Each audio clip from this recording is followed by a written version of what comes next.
藏传佛教四大教派均修持胜乐金刚密法，但噶举派、萨迦派和格鲁派尤为重视。在格鲁派传统中，伟大的密续行者宗喀巴大师特别推荐胜乐金刚、密集金刚和大威德金刚密法。因此，胜乐金刚密法在格鲁派三大寺院甘丹寺、色拉寺和哲蚌寺，以及上密院和下密院中得到广泛弘扬和大力修持。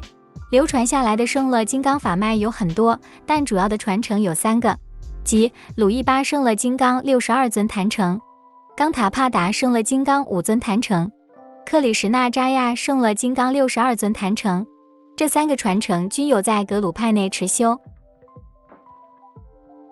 胜乐金刚的起源非常奇异，这里给出的记载是许多西藏喇嘛广为流传的。在古印度时期，自在天和他的配偶卡拉拉底居于冈仁波齐山顶，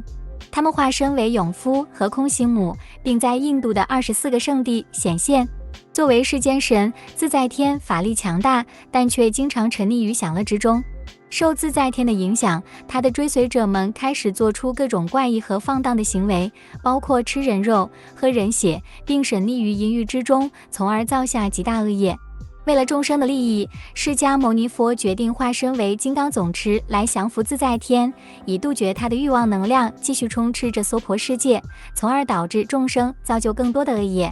因此，佛陀化显为与自在天一模一样的胜乐金刚的形象，但与其相比却拥有更强大的法力。为了震慑自在天，佛陀在胜乐金刚的全身涂满了骨灰，并将新月佩戴在束发上。当自在天见到了与他长相相似的神秘对手时，便运用起神通力来审视对手。最后，他意识到自己不是佛陀的对手，便向佛陀投降，并表示愿意成为胜乐金刚脚下的踏垫。调服自在天后，胜乐金刚与他的众眷属勇父和空行母一起化显于自在天的24个圣地，并将其加持转化为胜乐坛城的24圣地。此后，许多密宗修行者在这里修持，并取得了很高的修行成就。殊胜的胜乐金刚密续的修持，必须经由合格的上师传授。通过修习胜乐金刚仪轨，最懒散的修行者可以在14世内证得开悟，而最精进的修行者可以在现世就证得开悟。在胜乐金刚仪轨和修行的综合冥想中，4大元素、7脉明点被聚集在诸脉内，并被操控以获得更高的修行成就。通过修持胜乐金刚仪轨的积资进障法门、冥想、念诵心咒和观修，我们能够消除自己的错误观念、无明、欲望和执着，从而获得修行成就。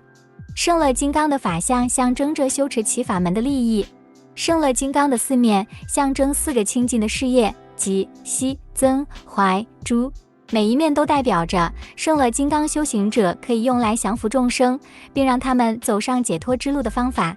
此外，胜乐金刚也以非凡的笑声而闻名，据说胜乐金刚的笑声可以降服众生。